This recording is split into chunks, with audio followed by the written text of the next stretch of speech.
May we have the next question from the gent side in the rear? This is Shekhar here. I'm so grateful to the IRF that we get this opportunity to ask you some questions. And for the first time, I've seen you, and I'm glad that I can ask you a simple question. I am a businessman, and one of my, or rather my only hobby is studying religions. So one of them, obviously, being the Quran.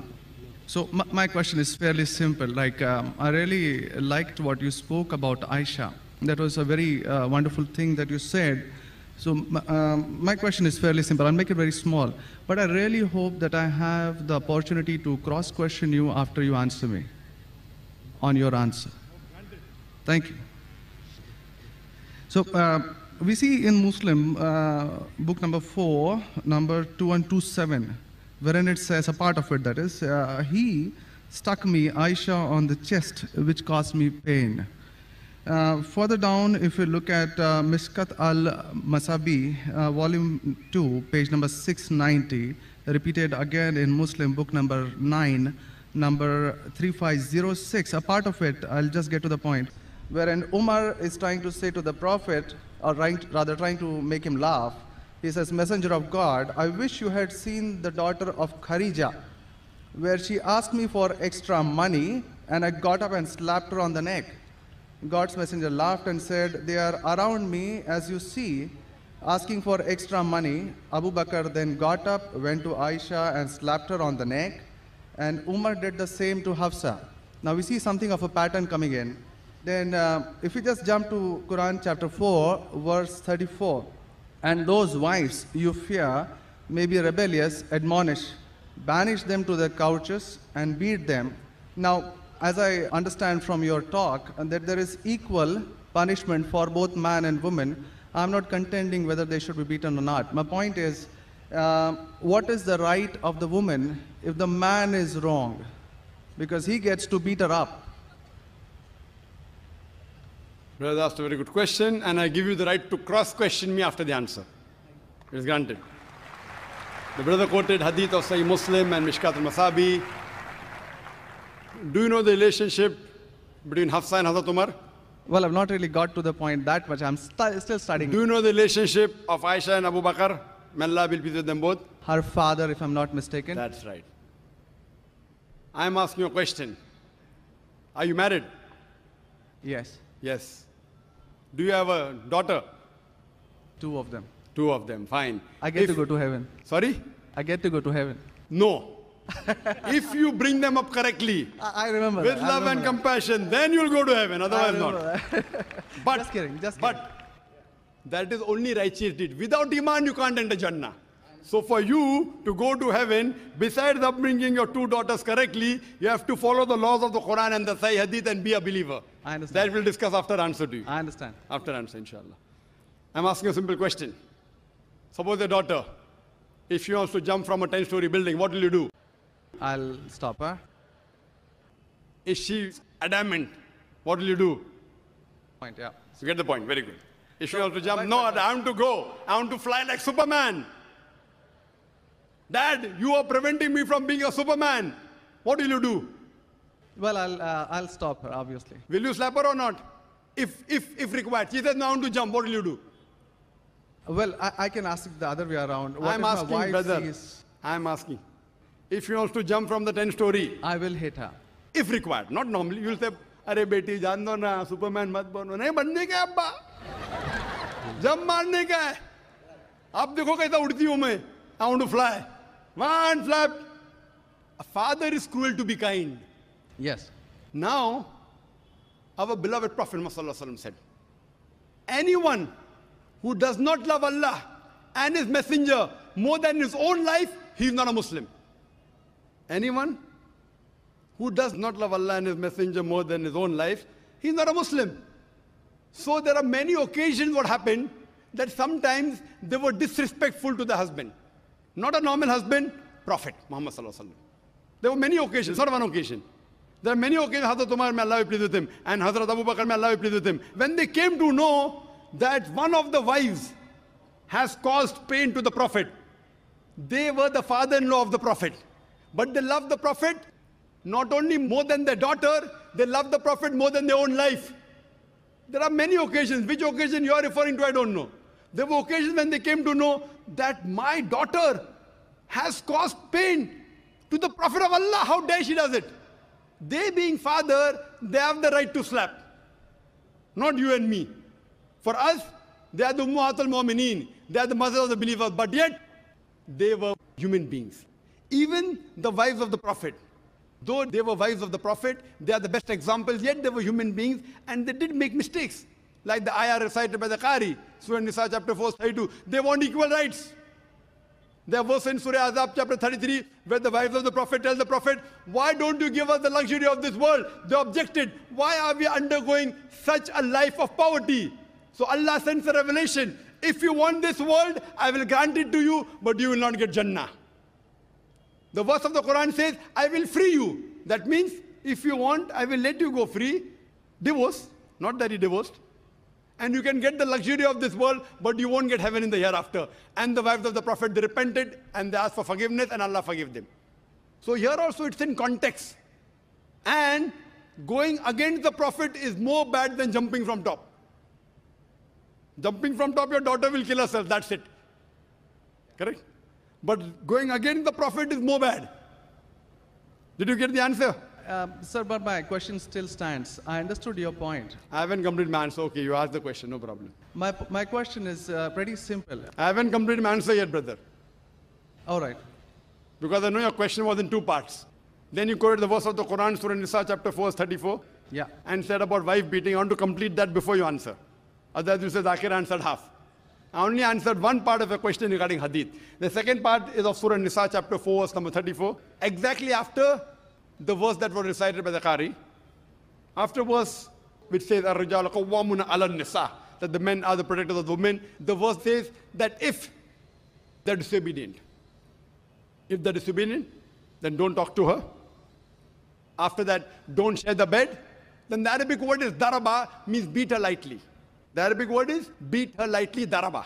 Ibn Abbas, may Allah be pleased with him, said, when you beat your wife, you should not beat on the face. Point number one. Point number two, when you beat your wife, there should be no mark left on her body. And he gave an example, beating with a miswak. Miswak is toothbrush. In modern way, I will say beating with a handkerchief. Handkerchief. Now, if you beat your wife with a handkerchief, it is symbolic. It is not wife bashing. Wife bashing is not allowed in Islam. Wife bashing means one shot on the face. Hit so hard so that the mark remains. She'll remember you for the next 1 week or 2 weeks. In Islam, wife bashing is prohibited. It is daraba, means beat her lightly. That means first you tell her she's wrong. You admonish her. Don't share the bed with her. Ultimatum. Last warning. Beat her lightly. Now, what I said, for any crime committed, the punishment is same. Punishment is same. Beating lightly is not a punishment, it is a warning. Can you do the opposite? Can the daughter hit the father? What if your daughter slaps you? Will you like it? No. Why? Equality. Let me complete my answer. You talk about equality. If your daughter slaps you, will you like it? No. No.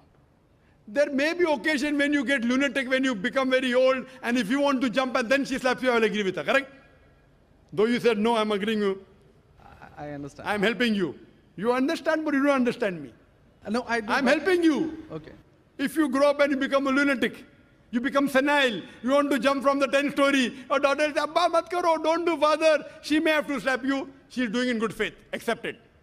Right? Now here, where a husband is giving a warning to the wife, if the wife does the same, what will the retaliation be? Imagine, suppose there's a massive person, bodybuilder comes and acts macho with you. If a small man comes, maybe you'll hit him. A macho person, Arnold Schwarzenegger, comes and tells you something. Will you hit him? Will you hit him? No. Though you may have a lot of guts, but Arnold Schwarzenegger, no. Why? Similarly, since Allah says in the previous verse, man has been given more strength than the woman. So a physical warning, a symbolic warning, a man can give to a woman can't give to a man. A woman can't. There are other things. There are other things she can do. Such as? Such as, for example, if she has to cook food in the house, it's the duty of the husband to get market. She can refuse to cook. If you don't get market, I will not cook. She can object. Very well. She can object saying, I will not cook. It's an objection on her part. If, for example, he's not offering salah is important, she can object nicely, with love and affection. My dear husband, please offer salah. Then she may get a little bit angry also, no problem. Getting angry with husband is not allowed, unless it's for the sake of Allah and His Rasul. But not physical. She can't get physical. If she gets physical, there will be retaliation. It will never work. Imagine your wife slapping you. Will you leave her? Fine, you may say, Jando. So, what do you realize? This is a symbolic beating. What the Western media has done, they portray as though it is wife bashing. Where is wife bashing? You know the hadith also. So, because of that, Islam is the best way of life. It shows you how to lead life with your wives also. Hope that answers the question. If you have any counter question, you're most welcome, brother. Yes, actually 2 points on that. Primarily, the first thing that you said is a daraba, which means basically tapping. And as I understand from the Hans Word Dictionary, it comes from the word idrib. And now, if you look at it, the Arabic word is used in 2 ways. One, to strike up a poem, the word idrib, from which the word darwa is taken out. The first is to strike up a poem, and the second, which is used 12 times in the Quran, is the physical action of striking. Strike off? Strike up a poem, or strike up a poem. Strike up a poem, metaphorically. Second part is the physical action of striking. It's used again in Surah 8:12, wherein it about an angel strike off their heads, strike off the very tips of their fingers. The same word is used. So how can the same word be interpreted there as lightly, but here as very good question. The second part. Very good question. Very good question. The second part is that if we come back to Sahih Bukhari, volume 7, number 715, again, the respectable, I truly mean that, respectable woman Aisha, a great scholar, I read about her, narrated, Aisha said that a lady came wearing a green veil and complained to her, that is Aisha, and showed her a green spot on her skin caused by beating. It was the habit at that time for women to support each other, means when they get beaten up, so you support each other. So when Allah's messenger came, Aisha said, I have not seen any woman suffering as much as a believing woman. Look, her skin is greener than her clothes. That was my second part. As for second part, I'll answer first, and first part, I'll answer second. No problem. She's complaining to the Prophet that somebody has done injustice to her. It doesn't end saying the Prophet agreed with it. If someone has done injustice, if we read ahead in some other hadith, the Prophet may have done justice to her. It doesn't say that someone beat her and the Prophet agreed with it. Correct? She is just reporting that maybe there is injustice done to a woman. That's it. The moment she's complaining means she's disagreeing with it. She didn't say, Prophet, I heard a very good thing I saw, that the woman was beaten up. The moment she's complaining means the wife, Hazrat Aisha, may Allah be pleased with her, disapproved of it. So the lesson we get from this is, no one should beat the woman such a way that she becomes green. But sir, see, the exact statement she makes is that I have not seen any woman, that's Aisha herself, it's not my interpretation, I have not seen any woman suffering as much as the believing woman. So we see at the time of Muhammad that women were really in very, very bad shape, even though... You know there are hadiths saying, I have not seen a person, a believing person like Hazrat Bilal suffering. What was he suffering from? His master tortured him and said, don't say there's one God and I will leave you. Hazrat Bilal, may Allah be pleased with him, on the death stone, he's agreed to die. He will say, I will not denounce Allah. I will keep on saying, La ilaha illallah Muhammad Rasulullah. There's no God but Allah and Prophet Muhammad is a messenger. He's taking the pain. That means if I say Hazrat Bilal is a believer who is being tortured, that does not mean that what act that being done on Hazrat Bilal, may Allah be pleased with him, is right. It is wrong. But he's a believer who's taking the pain. In this context, we have to see the context and go to the Shara.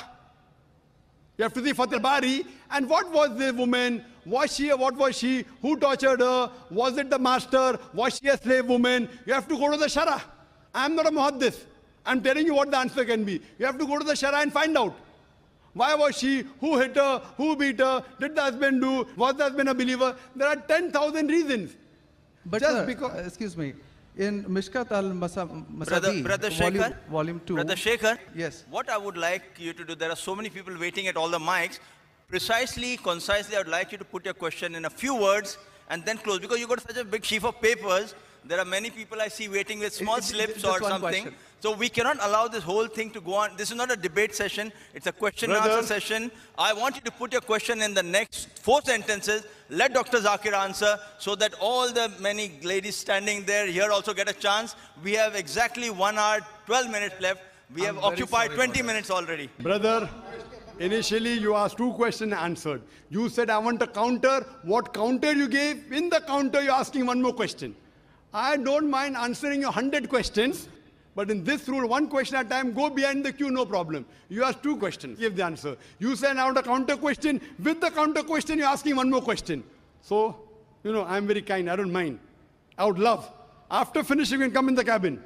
And inshallah, I will answer all your questions. I want to ask you, after I answer your question, what will you do? Will you believe in the religion Hazrat Aisha believed? Yes or no?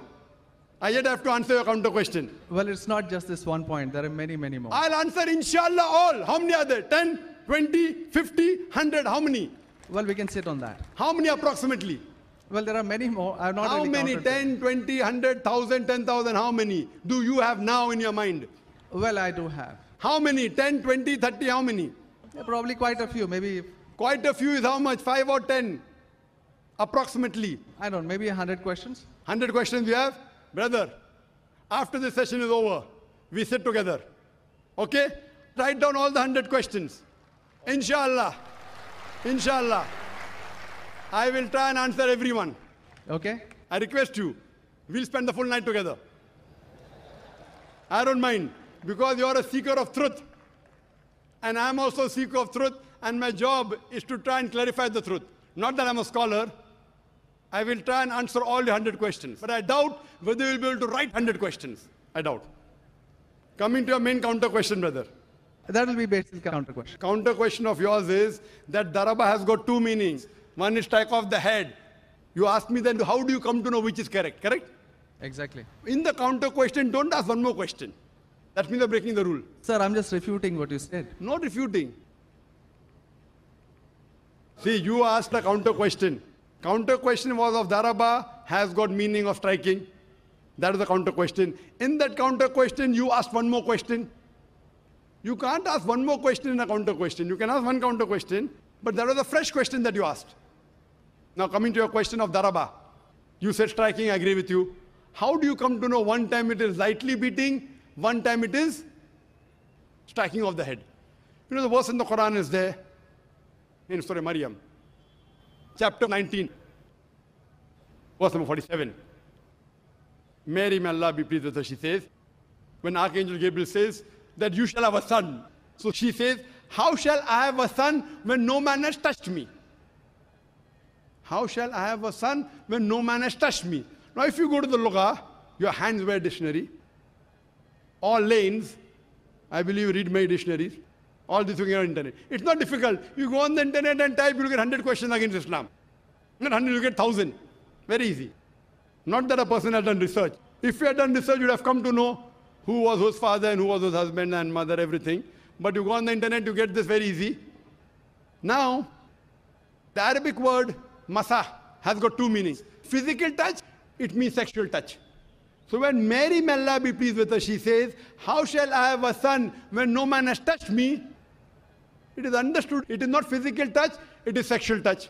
Correct? Yes. Similarly, there are several verses in the Quran. Now, when there are 2, 3 meanings, even both can be correct or 1 can be correct. To have more details, you go to the Hadith.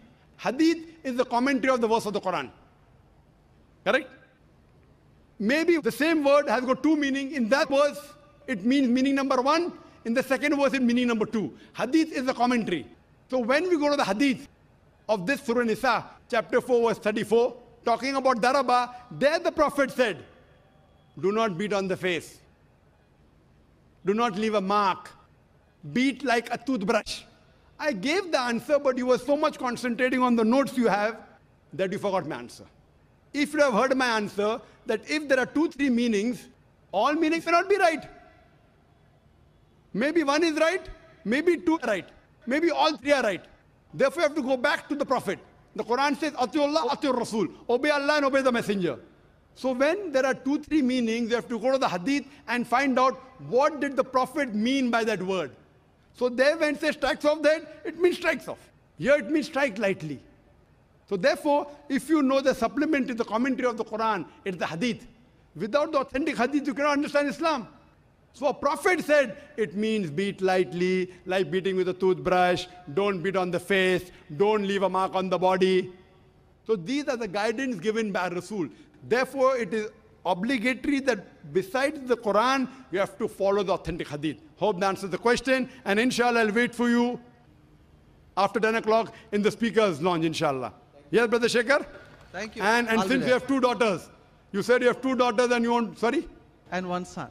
The son, there's no hadith saying the son will take you to Jannah here. Yeah. If he becomes the pious son, and if he prays for you, inshallah, he will be a path to Jannah. What I want to see to it that besides good deeds, you will have faith. Faith is one of the important criteria to go to Jannah. And since you have an urge to go to Jannah, to paradise, inshallah, I pray to Allah subhanahu wa ta'ala, may He make me the zarya, the pathway to take you to Jannah, inshallah.